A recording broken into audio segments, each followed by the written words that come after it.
Tu ne devais jamais l'apprendre. La phrase est sortie de la bouche de mon frère comme une évidence. Presque un soulagement. Il ne m'a pas regardé en la disant. Il s'adressait à l'espace, à la table, au passé peut-être. Wow, à tout, sauf à moi. J'ai senti quelque chose se figer dans ma poitrine. Pas une douleur vive.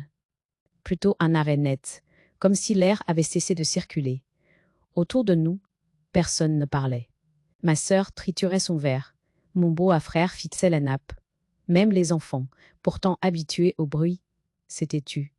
Ne jamais l'apprendre. Quoi ai-je demandé? Ma voix m'a surprise. Elle était stable, presque trop calme. C'est souvent ainsi que les grandes secousses commencent. Sans cri, sans larmes, sans geste inutile. Mon frère a levé les yeux cette fois. D'ouf, il a compris qu'il avait franchi une ligne. Mais il était trop tard pour revenir en arrière. 40 ans de silence ne se réparent pas avec une pirouette. Écoute. Il commencé. Ma sœur l'a interrompu aussitôt. Ce n'est pas le moment. Cette phrase, je l'avais entendue toute ma vie. Elle avait servi à repousser les conversations difficiles, à différer les explications, à m'écarter doucement de ce qui dérangeait. Mais ce jour-là, elle a résonné autrement. Ce n'était pas une protection, c'était une mise à distance assumée. Pas le moment pour qui? J'ose insister. Personne n'a répondu. Alors j'ai compris. Pas les détails. Pas encore, mais l'essentiel. Ce silence n'était pas accidentel. Il était organisé, maintenu, transmis presque. Un secret qui ne m'appartenait pas, mais qui avait pourtant façonné ma vie. Ils savaient tous, sauf moi. Je me suis levée lentement. Mes jambes tremblaient à peine. Je n'étais pas en colère. La colère demande une certitude morale, immédiate. Moi, j'étais dans quelque chose de plus vertigineux, la perte de repères. Vous parlez de quoi? Ai-je répété. Mon frère a soupiré. Un soupir fatigué, comme s'il portait ce poids depuis longtemps. Et peut-être que c'était vrai. Peut-être que le secret avait usé tout le monde, sauf celle à qui il avait été refusé. C'était mieux ainsi, il dit. Pour toi. Cette phrase a été le véritable choc. Pas parce qu'elle était cruelle. Parce que elle était parfaitement logique dans leur esprit. Ils avaient décidé, collectivement, que je n'étais pas apte à savoir. Que mon équilibre reposait sur un mensonge prolongé. Que mon consentement n'était pas nécessaire. Je me suis rassise. J'avais besoin de sentir la chaise sous moi, de vérifier que je ne disparaissais pas. J'ai regardé chaque visage autour de la table. Aucun ne me rendait vraiment le regard. Tous semblaient pris dans une même gêne, un même embarras ancien. Depuis quand? Je demandai. Ma sœur a murmuré. Depuis toujours. Ce mot a fait basculer quelque chose en moi. Toujours. Cela signifiait mon enfance, mon adolescence, mon mariage, mes choix, mes renoncements. Cela signifiait que certaines décisions avaient été prises sur la seule base d'une réalité que je ne connaissais pas. J'ai pensé à ma mère, à ses silences, à ses absences soudaines, à ses phrases inachevées. J'ai pensé à certaines disputes familiales que je avais jamais comprises, à ces regards échangés au-dessus de ma tête, à cette impression persistante de bas, être légèrement à côté de la plaque. Ce n'était pas moi qui étais décalé. C'était la vérité qui m'était retirée. Pourquoi moi? Je demandai enfin. Personne n'a su répondre clairement.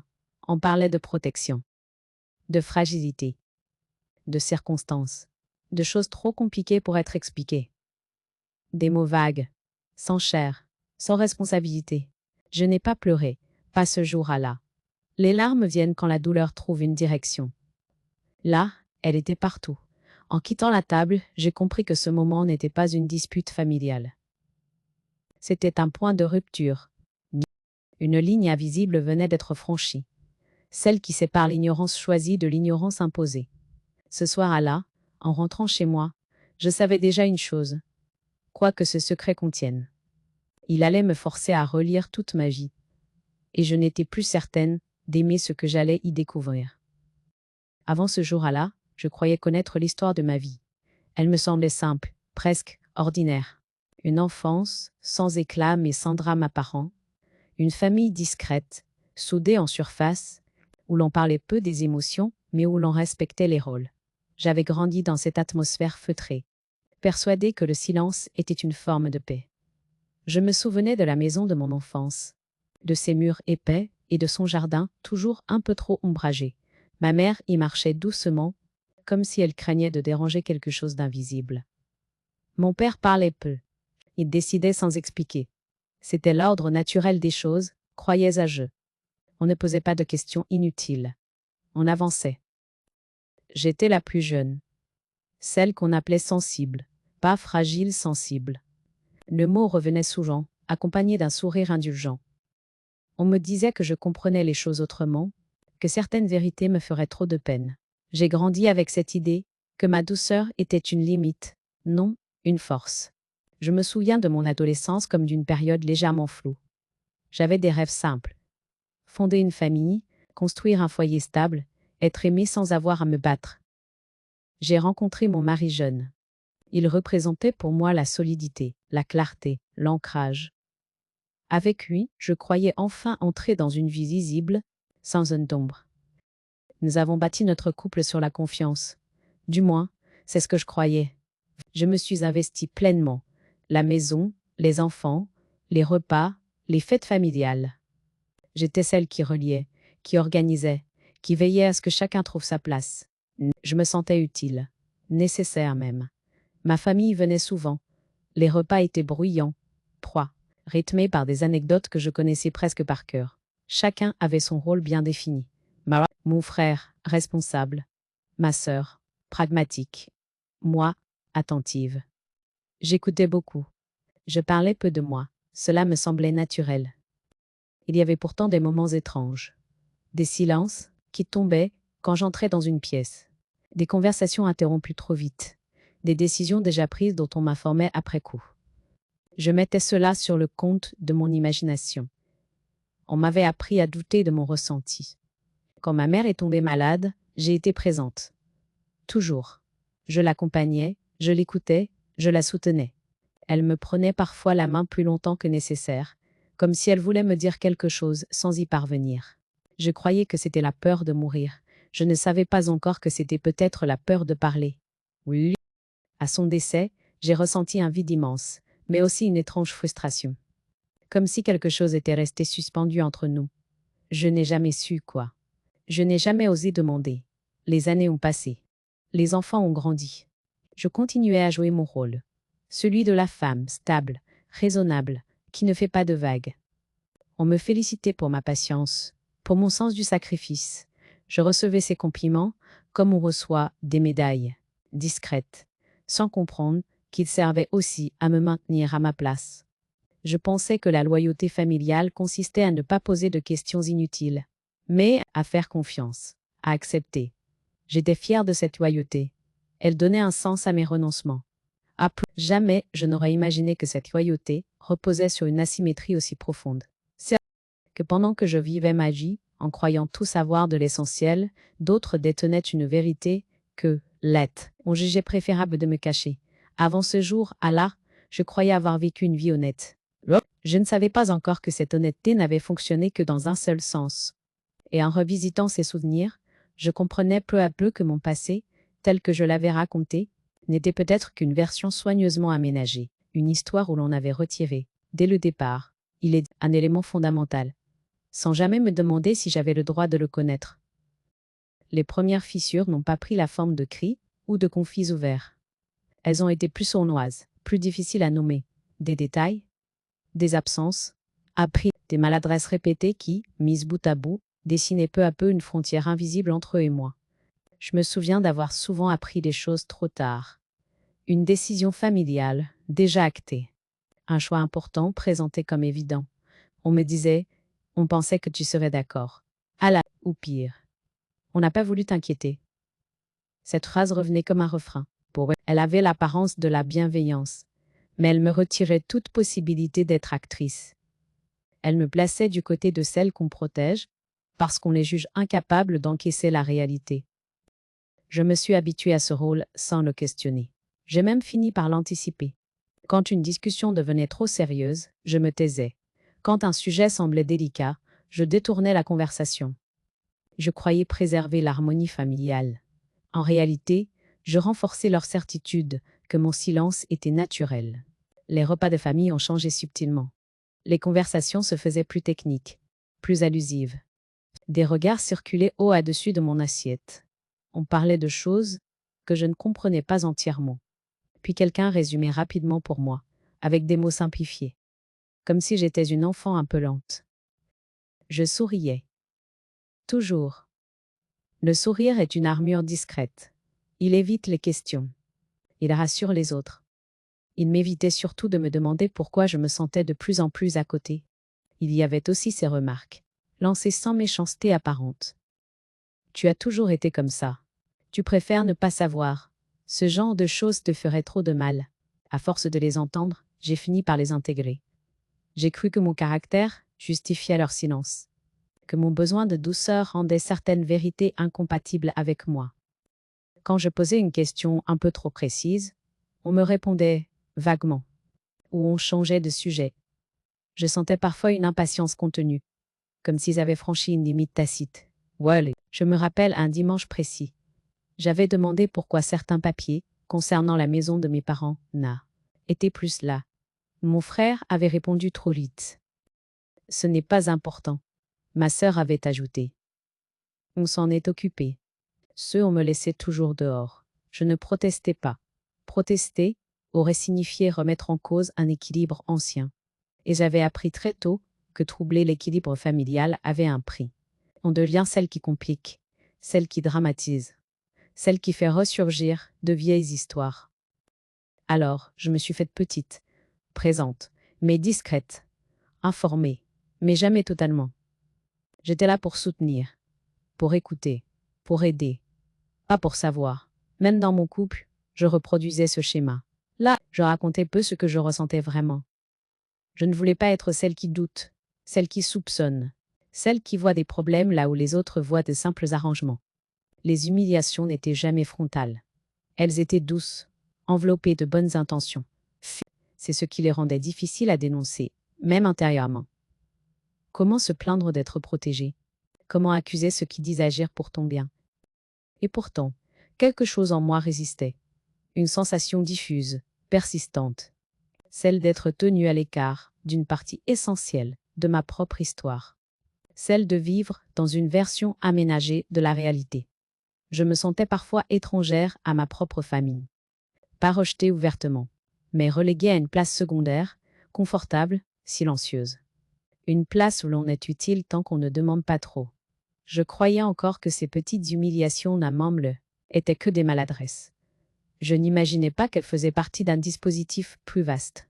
Non, d'un silence organisé depuis longtemps, maintenu avec constance et justifié par une idée simple et cruelle. Je n'avais pas besoin de savoir. À ce stade, je n'avais pas encore compris l'ampleur de ce qu'on me cachait. Mais je comprenais déjà une chose essentielle. Mon exclusion n'était pas accidentelle. Elle était devenue une habitude. La vérité n'est pas arrivée sous la forme d'une révélation spectaculaire. Elle glissait dans ma vie comme une erreur administrative, une anomalie presque invisible, mais suffisante pour tout faire basculer. C'était un après-midi banal. Je cherchais un ancien document dans une boîte en poids. Carton rangé au fond d'un placard chez ma sœur. Des papiers de famille, disait à elle. Des souvenirs. Elle m'avait laissé fouiller seule, pendant qu'elle préparait le café. Je n'avais aucune méfiance. J'étais encore dans cette confiance ancienne, naïve, presque obstinée. Puis, je suis tombée sur une enveloppe jaunie, épaisse, refermée avec soin. Mon nom n'y figurait pas. Pourtant, elle concernait directement ce qui avait structuré toute mon existence. À l'intérieur, il y avait un acte notarié. Je ne suis pas juriste, mais certaines choses se lisent même sans formation. Alors quoi? Les dates, les signatures, les formulations précises. J'ai compris très vite qu'il ne s'agissait pas d'un brouillon ni d'un projet. C'était un document officiel, enregistré, validé, et surtout ancien. Il datait de 40 ans. 40 ans pendant lesquels j'avais vécu, décidé, aimé, construit, en ignorant une information essentielle sur mes origines et sur ma place réelle dans cette famille. Je me suis assise par terre, le dos contre le meuble. J'avais besoin de sentir quelque chose de solide derrière moi. Le papier tremblait légèrement entre mes doigts. Pas à cause de la peur, à cause de cette sensation particulière qui survient quand le passé se recompose brutalement sous vos yeux. Quand ma sœur est revenue, elle a compris immédiatement. Elle n'a rien dit. Elle a regardé l'enveloppe. Puis moi. Son visage s'est fermé, non pas dans la surprise, mais dans la résignation. Tu l'as trouvé, a hâté à elle murmuré. Cette phrase a été la confirmation définitive. Pas d'excuse, pas de déni, juste l'aveu implicite que ce moment était redouté depuis longtemps. Mais je lui ai demandé pourquoi. Pas en criant, pas en pleurant. J'avais dépassé ce stade. Je voulais comprendre comment une telle décision avait pu être prise sans moi, contre moi, exprimée par tous, sauf à celle qui était directement concernée. Elle m'a parlé de protection. Toujours ce mot. De peur de me faire du mal. De contexte compliqué. De l'époque. De décisions prises par les adultes, pour le bien de tous. Tu étais trop sensible, a hâte, a-elle ajouté. On s'est dit que ça te détruirait. Encore une fois, je me suis levée lentement. J'avais mal, oui. Mais ce n'était pas une douleur fragile. C'était une douleur dense, structurée, qui ne cherchait plus à se cacher. Ils avaient décidé que je ne supporterais pas la vérité. Mais ils avaient parfaitement supporté de me mentir pendant 40 ans. C'est beau. Ils avaient accepté que je vive dans une version tronquée de ma propre histoire, qu'ils ajustaient selon leurs besoins. Mais ils avaient laissé cette omission guider mes choix, mes renoncements, mes fidélités. Je pensais à ma mère, à ses silences, à ses gestes retenus, à ses regards fuyants. Je comprenais enfin qu'elle n'avait pas seulement été fatiguée par la vie, elle avait été épuisée par ce secret. Ce jour-là, j'ai cessé de me demander pourquoi je me sentais différente. La différence m'avait été imposée. Ce n'était plus une question de maladresse familiale. Ce n'était plus une question de protection mal placée. C'était une injustice structurée, répétée, assumée. Ils avaient volé quelque chose qui ne seront jamais intacts. La possibilité de se construire en vérité. Je n'ai pas rendu l'enveloppe. Je l'ai rangée dans mon sac, calmement. Personne ne m'en a empêché. Peut-être avait-il compris que le temps du rappel à l'ordre était terminé. En sortant de la maison, j'ai senti un basculement intérieur. Je n'étais plus seulement blessée. J'étais déterminée. Non par vengeance. Par nécessité. Je savais désormais que je ne pouvais plus rester dans le rôle de celle qui accepte, qui comprend, qui excuse. On m'avait privé d'un élément fondamental de mon identité pendant 40 ans. À partir de ce moment-là, une chose était claire, je ne vivrais plus jamais dans une vérité choisie par les autres. La victime, ce jour-là, a cessé d'exister. Et sans encore le savoir précisément, je venais d'entrer dans la phase la plus dangereuse pour eux, celle où je comprenais. Les jours qui ont suivi ont été d'une lenteur inhabituelle. Le temps ne s'écoulait plus comme avant. Il ne fuyait pas, il pesait.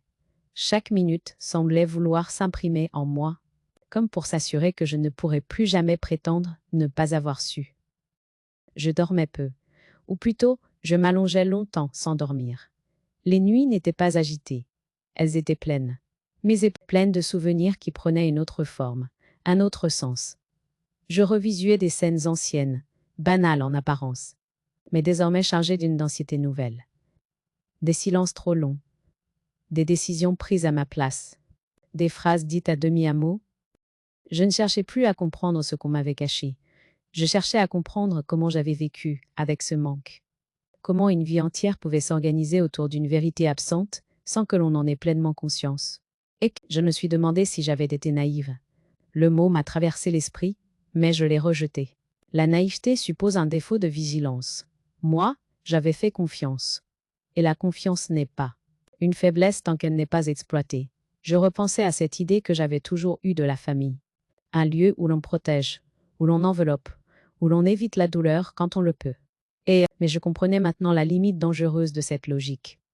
Protéger en retirant la vérité, c'est décider à la place de l'autre ce qu'il est capable de porter. C'est le priver de sa liberté intérieure. Je priais parfois, pas comme autrefois, pour que les choses s'arrangent.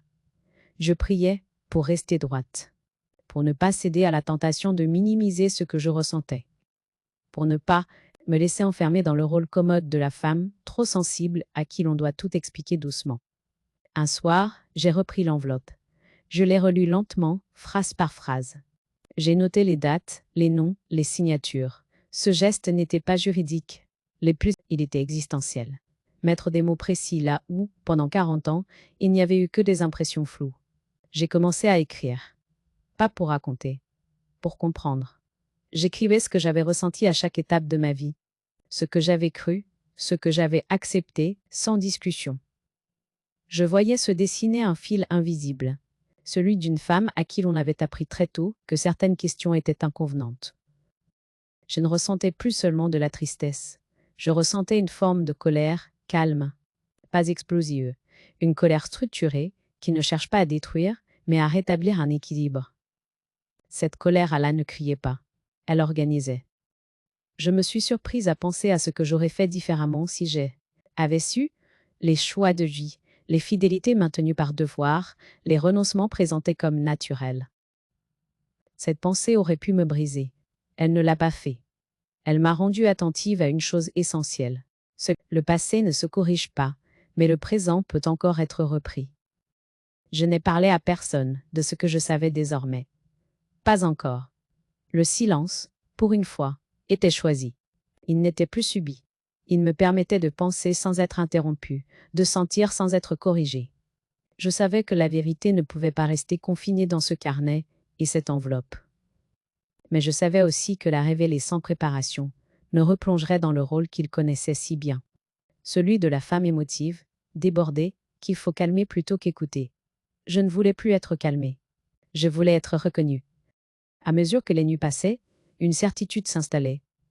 Lente, ferme. Ce secret n'avait pas seulement altéré mon passé. Il continuait d'agir tant que je le laissais enfermé dans la honte et la brodère. Confusion. Je n'avais pas encore décidé comment agir. Mais je savais que je le ferais. Avec méthode, avec précision, sans éclat inutile. Ce temps d'introspection n'était pas une pause. C'était une préparation. Et pour la première fois depuis longtemps, je sentais que la direction de ma vie ne m'installe, échappait plus. Elle revenait, doucement, entre mes mains. Je n'ai rien fait dans la précipitation. J'avais appris, parfois à mes dépens, que l'émotion donne l'élan, mais que seule la méthode permet d'aller au bout. Cette fois, je voulais que chaque pas soit posé, vérifiable, irréfutable. J'ai commencé par me renseigner. Discrètement.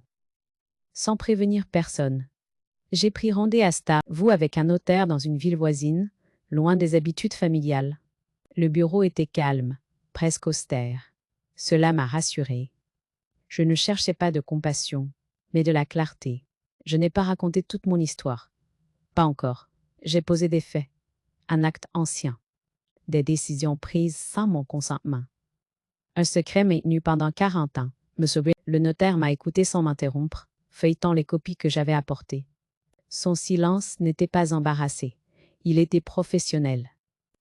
Ce qui est en jeu ici, ce n'est pas seulement un secret de famille, AATA, il dit enfin. C'est un droit à l'information qui vous a été retiré. Et cela a des conséquences. Ces mots ont agi comme un point d'ancrage. Je n'étais plus seulement une femme blessée. J'étais une personne lésée. La nuance change tout. Il m'a expliqué les démarches possibles. Les vérifications à effectuer. Les documents à rassembler. Il parlait de délais, de procédures, de preuves. Rien de spectaculaire, rien d'agressif. Mais chaque phrase construisait un cadre dans lequel ma parole cessait d'être subjective. Je suis sortie de ce rendez-vous, plus calme que je ne l'avais été depuis des semaines. Non pas rassurée, lucide. Je savais désormais que la vérité pouvait être reconnue autrement que par le regard de ceux qui le plus avaient étouffé. Chez moi, j'ai organisé mes papiers. Tous. Les anciens livrets de famille, les courriers, les dates, les signatures. J'ai pris l'habitude de noter chaque échange, chaque souvenir précis, non pour accuser, mais pour établir une chronologie cohérente. Le flou avait été l'allié du secret. Je voulais de la précision. Je me suis aussi préparée intérieurement. J'ai travaillé mon calme, ma retenue. Je savais que, lorsque le moment viendrait, on tenterait de me faire passer pour émotive, instable, excessive. C'était le rôle qu'on m'avait attribué depuis toujours. Je ne devais pas leur offrir cette facilité. Je continuais à voir ma famille, à participer au repas, à répondre aux messages. Rien n'avait changé en apparence. Et pourtant, tout avait changé. Je n'attendais plus rien d'eux. Ni aveu, ni réparation spontanée. Cet attentat-là avait disparu. Ils confondaient mon silence avec une résignation. Ils ignoraient qu'il s'agissait d'une stratégie. Pour la première fois de ma vie, je choisissais ce que je taisais et ce que je préparais. J'ai également pris conseil auprès d'un avocat, recommandé par le notaire, un homme précis, sans emphase. Il a posé des questions que personne ne m'avait jamais posées. Quand avez-vous appris la vérité? Qui savait? Quels choix ont été faits à votre place? Répondre à ces questions m'a aidé à mesurer l'ampleur de ce qui avait été confisqué. Ce n'était pas une simple omission. C'était une organisation du silence. Vous n'êtes pas obligé de pardonner pour agir. Ma hâte a dit, vous êtes seulement tenu d'être cohérente. Cette phrase m'a accompagnée longtemps. Mais je ne préparais pas une vengeance au sens violent du terme. Je préparais un rééquilibrage. Une remise à plat. Je voulais que le secret cesse d'agir dans l'ombre. Je voulais qu'il soit regardé, nommé, encadré. Les nuits étaient plus sereines. Je dormais peu, mais profondément. Je sentais que quelque chose avançait, même sans bruit. La peur avait changé de camp. Pas parce que je la souhaitais, mais parce que la vérité, une fois organisée, devient redoutable. Je n'étais plus dans l'attente. Je n'étais plus dans la plainte. Je construisais, patiemment, les conditions d'un face-à-face où l'on ne pourrait plus me dire « ce n'est pas le moment ». Cette fois, le moment approchait. La confrontation n'a pas eu lieu dans un salon familial, ni autour d'un café tiède. Elle s'est déroulée là où les paroles ne flottent pas longtemps. Dans un bureau clair, à l'heure exacte, devant des dossiers alignés. J'avais choisi ce cadre pour une raison simple. Il ne permet ni l'esquive, ni la mise en scène. Ils sont arrivés ensemble. Mon frère, ma sœur, un peu en avance. Comme toujours quand il s'agissait de donner l'image d'une famille organisée. Ils m'ont salué avec une politesse prudente, presque solennelle. Je les ai regardés sans chercher leurs yeux. J'avais cessé d'attendre d'eux un reflet de moi à même. Le notaire a ouvert la séance avec des mots sobres. Il a rappelé l'objet du rendez-vous. L'acte ancien. Les dates. Le cadre légal. Rien d'accusatoire. Rien d'émotif. Juste des faits. Je sentais leur gêne grandir à mesure que la neutralité s'installait. Quand les documents ont été posés sur la table, j'ai perçu le premier déséquilibre. Les papiers n'avaient pas besoin de moi pour parler. Ils existaient. Ils avaient traversé 40 ans de silence sans perdre leur validité. Mon frère a tenté d'expliquer. Il parlait vite, comme pour reprendre la main. Il évoquait le contexte de l'époque, les adultes, les décisions prises dans l'urgence. Il insistait sur l'intention, protéger, éviter une souffrance inutile. Il répétait que personne n'avait voulu me nuire. Je l'écoutais sans l'interrompre. Pour la première fois, je n'avais pas besoin de convaincre. Les intentions ne pesaient rien face aux conséquences. Le notaire a posé une question simple, presque banale. Madame a-elle été informée, à un moment ou à un autre, de l'existence de cet acte? Le silence qui a suivi a été plus parlant que n'importe quelle réponse. Ma sœur a baissé la tête. Mon frère a serré les mâchoires. Non, a fini par dire. On pensait que c'était mieux. Cette phrase, prononcée tant de fois dans l'intimité, résonnait différemment ici. Elle n'était plus une justification affective. Elle devenait un aveu. Je me suis entendu parler avec une voix que je ne connaissais pas encore. Elle était calme, dégagée, sans tremblement. Vous avez décidé pour moi et, je dis, pendant 40 ans, vous avez décidé de ce que je pouvais savoir, de ce que je pouvais supporter, de ce que je pouvais être. Ils ont voulu répondre, se défendre, ajouter des nuances. Le notaire les a arrêtés d'un geste. Ce qui compte, ce ne sont pas les intentions. Il dit. Ce sont les effets. Et les effets sont clairs. À cet instant précis, j'ai compris que le piège se refermait. C'est non pas parce que je gagnais, mais parce que leur version ne tenait plus seule.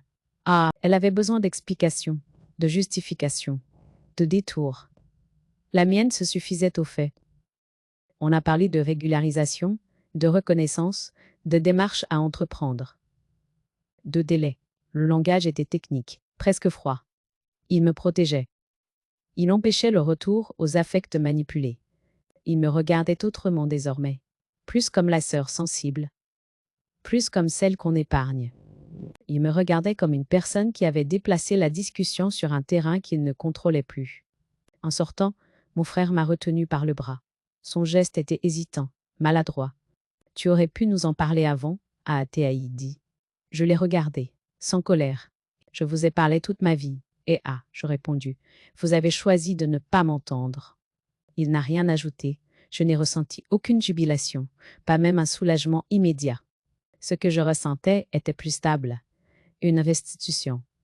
Quelque chose m'était rendu, non par eux, mais par le cadre que j'avais choisi. Ce jour-là, je n'ai pas réglé 40 ans de silence. Mais j'ai fait une chose essentielle. J'ai cessé d'en être la prisonnière. Le secret n'était plus tapi dans les regards. Il était nommé, daté, encadré. Il avait perdu son pouvoir. Et moi, pour la première fois, je n'étais plus en réaction. J'étais en position. Le reste suivrait. Après cette confrontation, rien n'a explosé tout de suite. L'éclatement n'a pas été spectaculaire.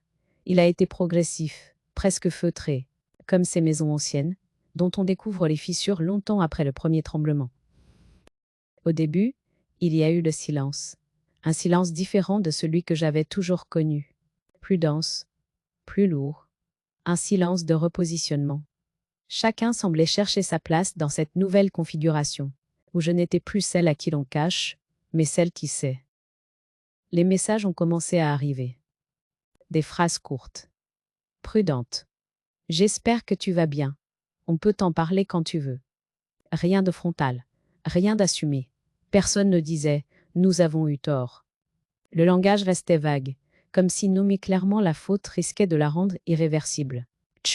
Je remarquais surtout ce qui ne venait pas. Pas d'excuses, pas de reconnaissance claire du tort causé. Ce silence-là m'en disait plus que tous les discours. Ils n'étaient pas encore prêts à renoncer à la version d'eux à même que ils avaient construite pendant 40 ans. Les équilibres familiaux ont commencé à se déliter. Des tensions anciennes, jusqu'à-là maintenues sous contrôle, refaisaient surface. Mon frère reprochait à ma sœur d'avoir trop parlé. Ma sœur lui reprochait d'avoir toujours décidé.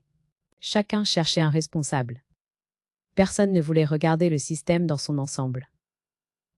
Je n'étais plus au centre de leurs échanges, et pour la première fois, cela ne me faisait pas mal. J'observais de loin, avec une lucidité nouvelle. Le secret qui m'avait exclu pendant des décennies les obligeait maintenant à se regarder entre eux, sans moi, comme par avant. Certains membres de la famille ont choisi la distance. Trop compliqué. Trop dérangeant. Ils préféraient préserver l'image d'une famille unie, je trouve, même au prix d'une injustice ancienne. Je les comprenais sans les excuser. Tout le monde n'a pas le courage de remettre en cause ses fondations. D'autres, plus rares, sont venus me parler autrement, sans phrase toute faite, sans tentative d'arrangement. Ils m'écoutaient. Simplement. Leur regard avait changé. Ce regard-là ne cherchait plus à me protéger. Il reconnaissait enfin ma capacité à porter la vérité. Je sentais aussi les conséquences en moi.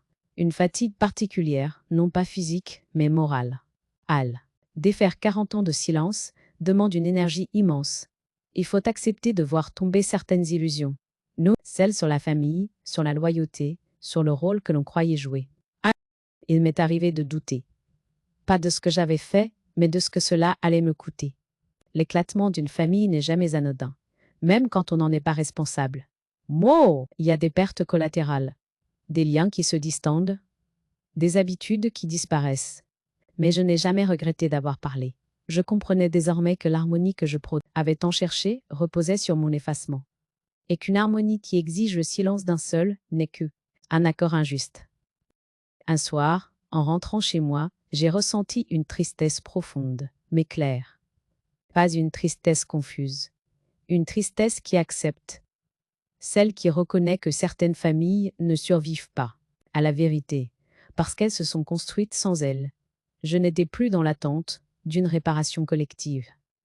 Je n'espérais plus que tout redevienne comme avant. Avant n'existait plus. Et je ne le regrettais pas. Ceux qui se désagrégeaient autour de moi n'étaient pas une famille idéale. C'était un système de silence, de décision unilatérale, de fausse protection. Et ce système avait besoin de s'effondrer pour que quelque chose de plus juste puisse, peut-être, émerger. Wow! Je restais debout au milieu de ces ruines symboliques, non pas indemne, mais entière. Je savais que je n'avais plus à porter la honte à la place des autres. Je savais aussi que je n'avais plus à réparer ce que je n'avais pas cassé. À distance de leur chaos, je commençais à comprendre une chose essentielle. Ce qui s'effondrait n'était pas ma famille. C'était le mensonge qui la tenait encore debout. Le départ n'a pas été un arrachement.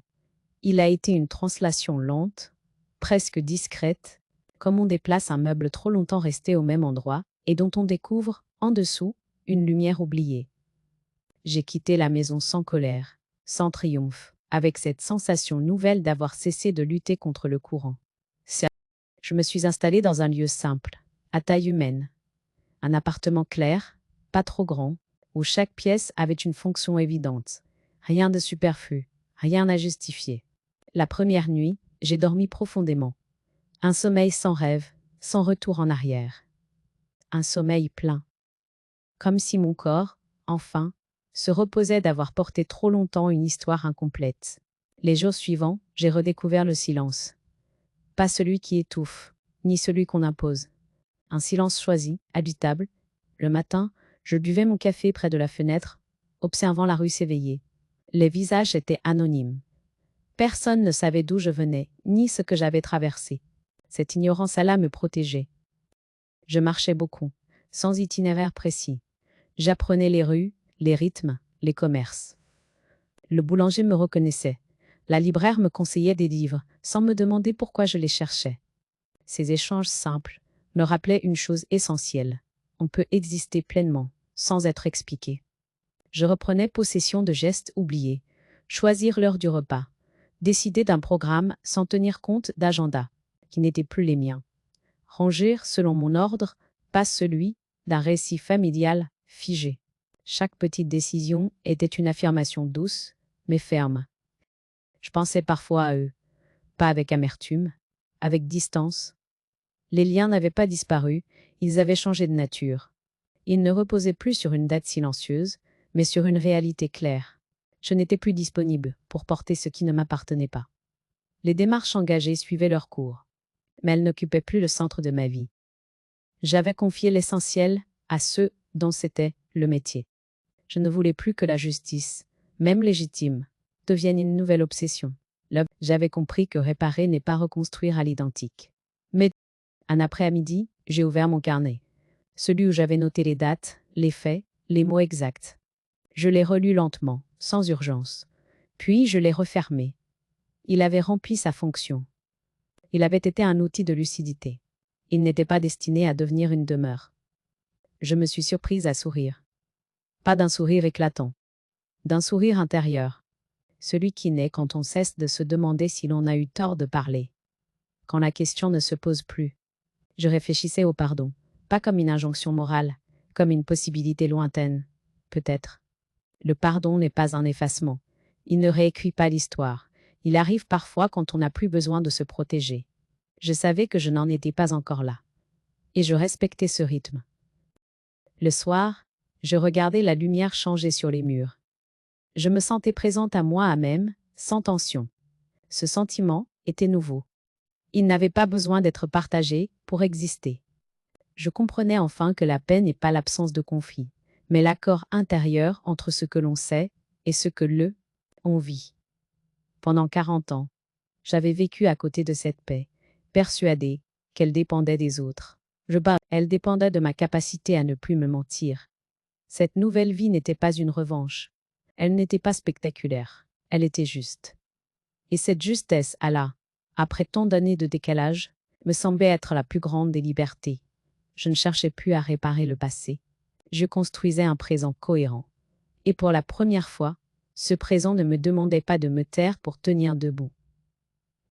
Il m'a fallu du temps pour accepter que certaines vérités ne réparent pas, mais libèrent.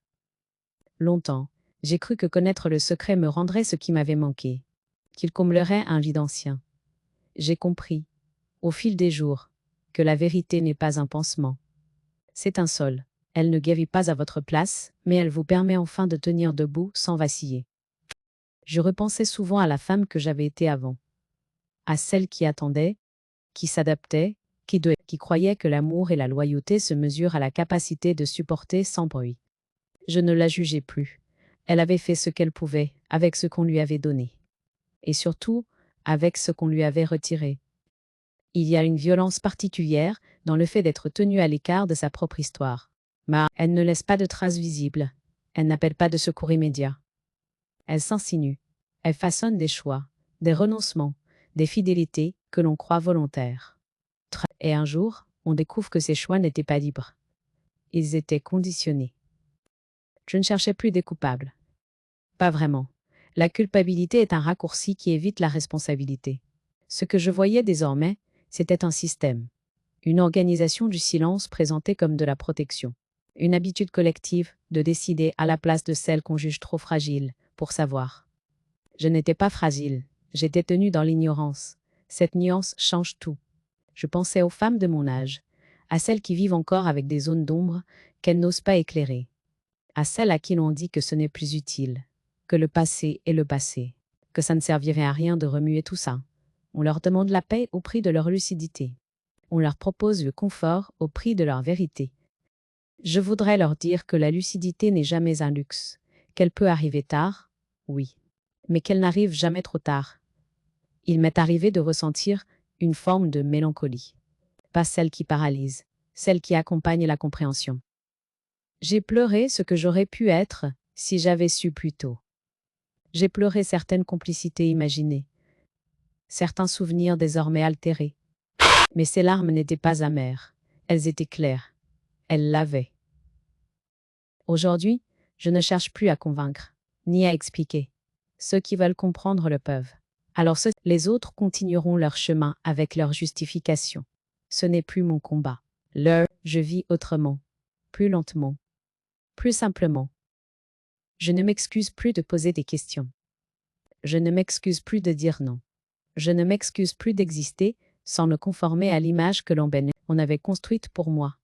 Ce que j'ai gagné n'est pas spectaculaire. Ce n'est ni une revanche éclatante, ni une réparation parfaite. C'est une cohérence retrouvée. Une vie alignée avec ce que je sais, ce que je ressens et ce que j'accepte. Je n'ai pas détruit ma famille. La vérité n'a rien détruit. Elle a seulement révélé ce qui ne tenait que parce que je me taisa. Et ce silence à là, je ne le devais plus à personne. Si je raconte cette histoire, ce n'est pas pour ouvrir des plaies. C'est pour rappeler que le droit de savoir n'a pas d'âge, que la dignité ne se négocie pas. Et que parfois, la plus grande des révolutions est intérieure, discrète, presque invisible. Il n'y a pas toujours de pardon. Il n'y a pas toujours de réconciliation. Mais il y a quelque chose de plus essentiel encore. La paix de ne plus se trahir soi-même. Je n'ai pas crié. Je n'ai pas humilié. Je n'ai pas rendu le mal pour le mal. J'ai simplement cessé d'endosser un rôle écrit sans moi. Et c'est ainsi que j'ai compris, enfin, que le silence peut aussi être une forme de justice. Et